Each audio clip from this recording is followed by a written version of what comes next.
Few weapons in video game history are as iconic as the ray gun. Introduced in Call of Duty World at War and present in nearly every zombies experience since, the ray gun is more than just a flashy wonder weapon. It's a symbol of the mode's identity. Over the years, it has evolved through buffs, nerfs, reworks, and sequels, but the ray gun has never lost its place at the center of the zombies mythos. Before we dive into the history of the ray gun, I just want to say a quick thank you for being here. It really means a lot. If you enjoy zombies content, deep dives, or just love a bit of nostalgia, make sure to hit that like button and subscribe so you don't miss anything I've got coming up. And hey, if you're into books or want to see what I'm reading, I also run a second channel called First Page with Corey, where I talk about all things literature. I seriously appreciate the support. Now let's get into it. The ray gun made its first appearance in Call of Duty World at War as part of the now legendary Nacht der Untoten map, the very first zombies experience in the franchise. Released in 2008, World at War introduced players to an unexpected post-campaign mode that quickly gained popularity due to its eerie atmosphere, simple wave-based gameplay, and the novelty of fighting the undead. In the lore of Call of Duty Zombies, the ray gun was developed by the mysterious research organization Group 935, led by Dr. Ludwig Maxis and Dr. Edward Richtofen. Using the otherworldly powers of Element 115, the group engineered the ray gun as a prototype energy-based sidearm, believed to be reverse-engineered from extraterrestrial technology. The weapon's distinct pew-pew sound, retro-futuristic design, and devastating power made it an instant fan favorite. The ray gun, hidden inside the mystery box, was a defining surprise. A sci-fi weapon in an otherwise grounded World War II setting. Its futuristic appearance and devastating power instantly set it apart from every other weapon in the game, helping to establish the wonder weapon archetype that would become a staple of zombies for years to come. The original ray gun's design was inspired by retro-futuristic science fiction, resembling the type of weapon you might expect to see in a 1950s alien invasion film. It featured a sleek, curved frame with a glowing green energy core, a spiral-shaped barrel, and emitted an iconic zapping sound with each shot. Mechanically, the ray gun fired plasma projectiles that traveled in a straight line with moderate speed, dealing splash damage on impact. It had a 20-round magazine with a total ammo count of 160 rounds, making it one of the most ammo-efficient wonder weapons in the game. Unlike most guns in World at War, the ray gun didn't rely on traditional ballistics or recoil, which made it highly effective at taking down zombies with pinpoint accuracy. Despite its overwhelming power in the early rounds, the ray gun wasn't without its flaws. Its projectiles caused splash damage, which meant that firing too close to yourself could result in self-inflicted injuries or even death. This drawback added a level of risk and required players to be strategic in tight spaces. Additionally, while the ray gun could obliterate zombies with a single shot for a good portion of the game, it began to lose its effectiveness at higher rounds as enemy health scaled up. This scaling issue, combined with splash damage, eventually made it less viable than some of the later wonder weapons that would appear in future maps. The Pack-a-Punch machine, introduced in the Derice map later in World at War, allowed players to upgrade their weapons for the first time, and the ray gun was no exception. When Pack-a-Punched, it became the Porter's X2 ray gun, named in honor of Treyarch developer Max Porter. This upgraded version boasted increased damage, a larger magazine size, from 20 to 40 rounds, and a boosted ammo reserve of 200 rounds. Its plasma projectiles also appeared slightly brighter and more powerful, allowing it to remain effective against zombies well into the higher rounds. However, it still retained the splash damage drawback, so while the Porter's X2 was significantly stronger, it demanded careful use. Even so, it stood as one of the most powerful weapons in World at War, cementing the ray gun's status as the original and most iconic wonder weapon in the franchise. When Call of Duty Black Ops was released in 2010, it continued the zombie storyline and gameplay innovations introduced in World at War, bringing with it many familiar features, including the ray gun. As one of the most iconic wonder weapons, the ray gun was a natural inclusion in the next generation of Zombies maps. Its reappearance helped bridge the gap between the two games, offering fans a sense of continuity while introducing new players to the weapon's legacy, with Black Ops being the first introduction to the weapon for most players, being that it was, and still is, the best-selling game in the franchise. The ray gun maintained its status as a rare and powerful drop from the mystery box and remained one of the most sought-after weapons for early and mid-game survival. While the ray gun in Black Ops remained largely faithful to its World at War incarnation, it received a few important tweaks under the hood. The weapon's splash damage radius was slightly reduced, making it marginally safer to use in close quarters, though self-damage was still a major risk. Damage output was adjusted to better fit the newer health scaling system for zombies, keeping the weapon balanced throughout the game. In terms of audio and visuals, the weapon retained its distinctive firing sound and glowing green projectiles, though the effects were slightly refined to match Black Ops' updated graphics engine. These subtle changes helped modernize the ray gun without sacrificing its original identity. The ray gun was available on every Zombies map in Black Ops, continuing its legacy as a core component of the mode. It first appeared in Kino der Toten, the launch map and spiritual successor to Der Riese, and remained obtainable in 5, the offbeat Pentagon-based survival map. It was also included in every DLC Zombies map released for Black Ops, such as Ascension, Call of the Dead, Shangri-La, and Moon. In each of these maps, the ray gun was available via the mystery box and often played a critical role in helping players survive early waves and complete Easter eggs. Its consistent presence helped solidify it as a cornerstone of the Zombies experience, regardless of setting or difficulty. The upgraded version of the ray gun returned in Black Ops through the Pack-a-Punch machine, once again transforming into the Porter's X2 ray gun. Upon upgrading, the weapon gained a slight increase in damage and doubled its magazine capacity from 20 to 40 rounds, with a total reserve ammo pool of 240. Visually, the upgraded ray gun maintained its glowing green aesthetic, but with slightly more vibrant energy effects at a faster fire rate. Despite its continued effectiveness into the mid and even high rounds, it still came with the familiar drawback of splash damage, which could down careless players. Nevertheless, the Porter's X2 ray gun remained one of the most reliable tools in a player's arsenal, and its presence reinforced the importance of the ray gun as a legendary weapon in the evolving Zombies formula. In Call of Duty Black Ops 2, the original ray gun returned once again as a staple wonder weapon, appearing in the maps Transit, Die Rise, Mob of the Dead, and Buried. Though the game introduced several new mechanics, including buildables, persistent perks, and more complex map layouts, the ray gun remained a consistent and recognizable force. It retained its classic design and green plasma projectiles, serving as a symbol of familiarity for longtime fans navigating the franchise's shift toward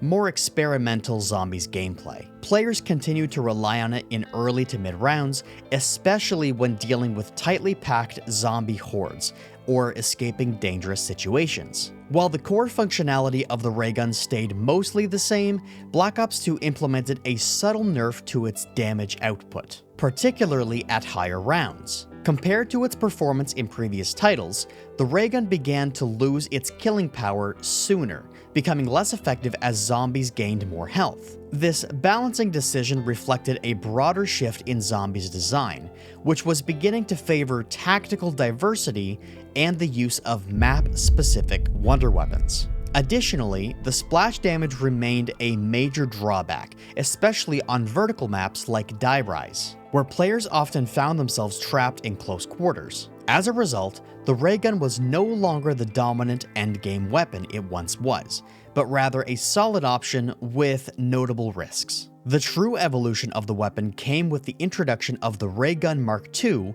in the Buried DLC. Sleeker, deadlier, and more refined than the original, the Mk2 featured a 3-barrel design that fired red lasers in rapid 3-round bursts. Its biggest improvement was the ability to pierce through multiple zombies in a straight line with each burst. making it ideal for clearing tight corridors and handling large groups efficiently. Crucially, it also removed the splash damage effect entirely, eliminating the risk of self-damage and making it far more user-friendly in late-round scenarios. This made the Mark II an instant fan favorite and a major leap forward in the evolution of wonder weapons. When upgraded via the Pack-a-Punch machine, the Ray Gun Mk2 became the Porter's Mark II ray gun, offering increased damage, larger ammo capacity, and faster reload speed. Though it maintained the same burst fire mechanic, the Pack-a-Punch version could mow down high-round zombies with ease, and retained its pinpoint accuracy and armor-piercing capabilities. The upgraded Mark II solidified itself as one of the best weapons in Black Ops 2, and unlike its predecessor, it stayed viable even into the highest rounds. It was a bold reinvention of a classic weapon and set the standard for future wonder weapons to come. In Call of Duty Black Ops 3, the original ray gun made yet another return, but its effectiveness was noticeably reduced compared to earlier titles. While still obtainable from the mystery box on every base map, including Shadows of Evil, The Giant, Draka, Zetsubonoshima, Gorod Krovi, and Revelations, the ray gun was no longer considered a top-tier weapon. The scaling of zombie health in Black Ops 3 outpaced the ray gun's damage output more aggressively than ever before, and the splash damage remained a consistent threat in high-pressure situations. Many players began to view the ray gun as a trap for newer players, as its flashy appeal masked its declining performance in the meta. Initially, the Ray Gun Mk2 was completely absent from Black Ops 3, disappointing fans who had come to rely on its high-precision firepower in Black Ops 2. For much of the game's lifecycle, players were left without access to the upgraded version, until the release of the Zombies Chronicles DLC in 2017. This expansion remastered 8 classic Zombies maps from World at War, Black Ops, and Black Ops 2, and with it came the long-awaited return of the Ray Gun Mk2. It became available across all remastered maps and received a minor damage buff to keep it competitive in the faster-paced Black Ops 3 engine, though it still lacked the elemental upgrades or deeper customization options found in other wonder weapons. The newest addition to the Ray Gun family arrived on the map Gorod Krovi in the form of the Ray Gun Mk3, also known as the GKZ-45 Mark III. The wonder weapon was a dual-wield setup, combining a standard semi-auto ray gun in the right hand with a left-hand energy launcher that fired a slowing vortex shot. When used together,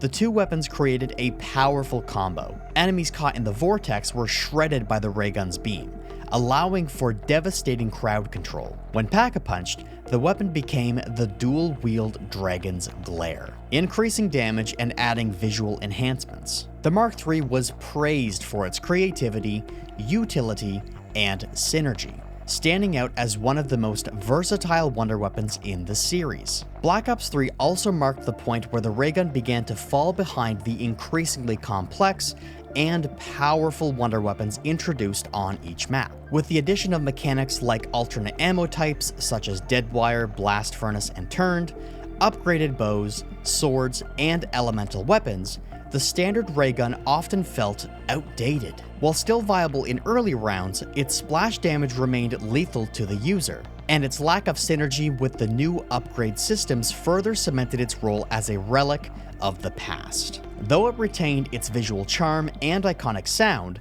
Black Ops 3 signaled a major turning point in the ray gun's legacy, from being the ultimate prize to a nostalgic throwback overshadowed by newer, more efficient tools of destruction. In Call of Duty Black Ops 4, the original ray gun made its return, though it was only available in specific maps: Blood of the Dead and Classified. Once again tied to the mystery box, the ray gun retained its classic design and mechanics but struggled to remain relevant in the game's new zombie sandbox. With no splash damage reduction or major stat improvements, the weapon was quickly outclassed by other options, especially as Black Ops 4 introduced new systems like operator weapons, special equipment, and powerful buildables. On higher rounds, the ray gun became more of a nostalgic curiosity than a practical tool, its viability largely limited to the early game or casual playthroughs. Black Ops 4 introduced a more customizable zombies experience, allowing players to tailor their loadouts using weapon kits, elixirs, and specialist abilities. While these systems brought new flexibility to the mode, they also contributed to the ray gun's decline in utility. Unlike many other weapons, the ray gun could not be customized in weapon kits, meaning players couldn't apply attachments or upgrades outside of traditional pack-a-punch. Additionally, with elixirs granting temporary boosts like infinite ammo or instant kills, players had even more ways to bypass the need for old-school wonder weapons. The ray gun, once the king of the box, found itself increasingly sidelined by a game that now offered dozens of ways to become overpowered. The one major innovation in Black Ops 4 for the Ray Gun family was the Ray Gun Mk2 Redux, introduced in the DLC map Alpha Omega. Here, players could unlock and craft enhanced elemental variants of the Mark II. These variants were crafted through a multi-step in-game quest and could be upgraded at the Pack-a-Punch machine, giving players powerful and specialized tools to handle different enemy types. This expansion of the Mark II concept breathed new life into the weapon class, offering both fan service and practical power in a game that otherwise relegated the base ray gun to the sidelines. Call of Duty Black Ops Cold War marked a massive comeback for the ray gun, reintroducing it in the launch map D Machine, this time with one of the most significant buffs in the weapon's history. No longer a mid-tier novelty or a nostalgic fallback, the ray gun became a top-tier wonder weapon once again. Its base damage was subsequently increased, its fire rate was improved, and its splash damage was reduced to the point where it was far less dangerous to the user. When pack-a-punched, the ray gun became the Porter's X2 ray gun, boasting massive damage output, increased ammo capacity, and a visually upgraded model with vibrant purple energy blasts. In the high rounds, it could melt through elite enemies and hordes with ease, and for many players, it became the ultimate prize once again, worth restarting the game just to pull it early from the mystery box. One of the biggest reasons the ray gun thrived in Black Ops Cold War was due to the game's new weapon tier system, which allowed all weapons, including wonder weapons, to scale more effectively across longer matches. Weapons were ranked by rarity, common to legendary, and players could upgrade their weapon's rarity using salvage, boosting damage output regardless of the weapon's original stats. The ray gun benefited immensely from this system, especially when paired with the 3-tier pack-a-punch upgrades, which increased power, added ammo capacity, and applied elemental damage types like Brain Rot or Deadwire. This tier-based structure ensured the ray gun stayed viable in the endgame,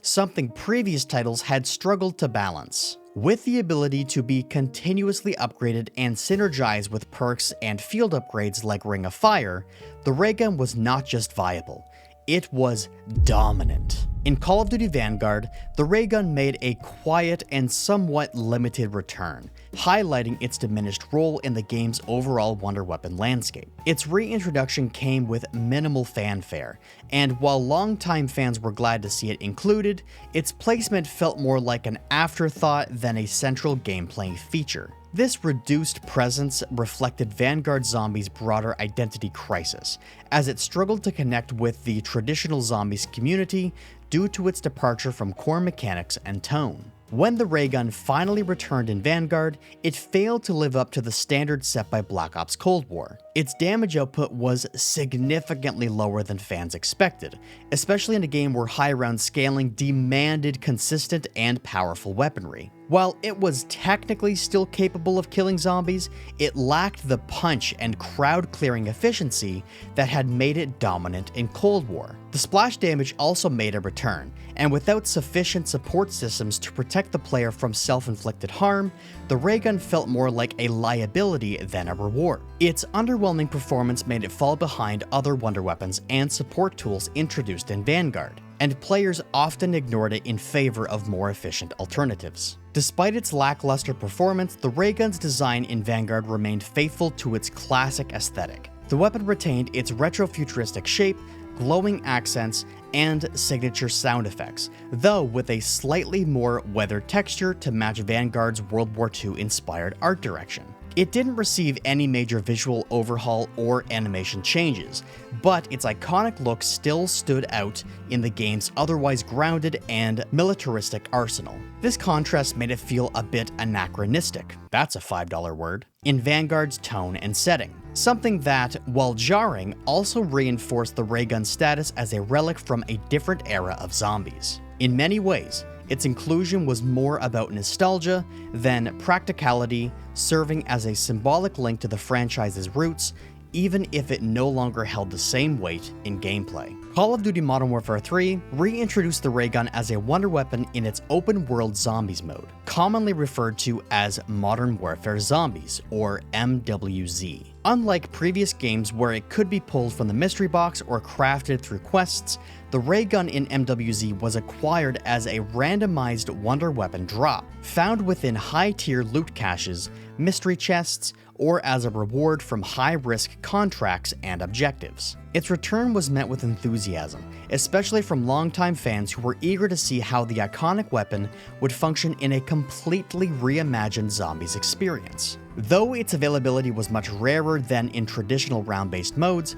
obtaining the ray gun in MWZ felt like a rewarding surprise and retained its classic appeal. In MWZ, the ray gun functioned similarly to its Black Ops Cold War counterpart, retaining the high single target damage, minimal recoil, and familiar visual effects that made it stand out.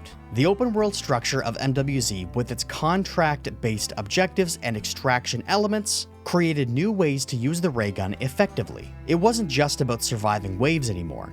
It was about wiping out elite bosses, storming infested strongholds, and completing missions before exfil. The ray gun shined in mid to late game encounters, particularly when paired with field upgrades and perks. However, due to the nature of the mode, players had to be more tactical about when and how they used it, as death meant losing their loadout, including any rare wonder weapons they'd acquired. MWZ borrowed heavily from Cold War's progression system, allowing players to upgrade their weapons through both Pack-a-Punch tiers and the arsenal. The ray gun could be Pack-a-Punched up to tier 3, increasing its damage, ammo capacity, and adding its signature Pack-a-Punch visual glow and energy effects. In addition to that, players could also increase its rarity tier from common to legendary at the arsenal using currency collected throughout the matches. This allowed the ray gun to stay viable in high threat zones, scaling alongside enemy health and difficulty. Unlike older titles where wonder weapons were locked in power level, MWZ embraced modern RPG-like systems to keep them competitive, ensuring the ray gun remained not only iconic, but also highly functional in the evolving zombies landscape. From its mysterious origins within Group 935 to its modern reinvention in open-world zombies, the ray gun has remained a constant in a franchise defined by change. While its power level has fluctuated over the years, sometimes a must-have, other times a nostalgic relic, its legacy has never wavered. More than just a weapon, the ray gun is a symbol of Call of Duty Zombies itself. Experimental, iconic, and unforgettable. Across generations of consoles and waves of the undead, it continues to represent the heart of what makes the mode special. Whether you first pulled it in Nocturne Toten or found it in a stronghold crate in Modern Warfare Zombies, the ray gun stands as a testament to the lasting magic of the zombies experience.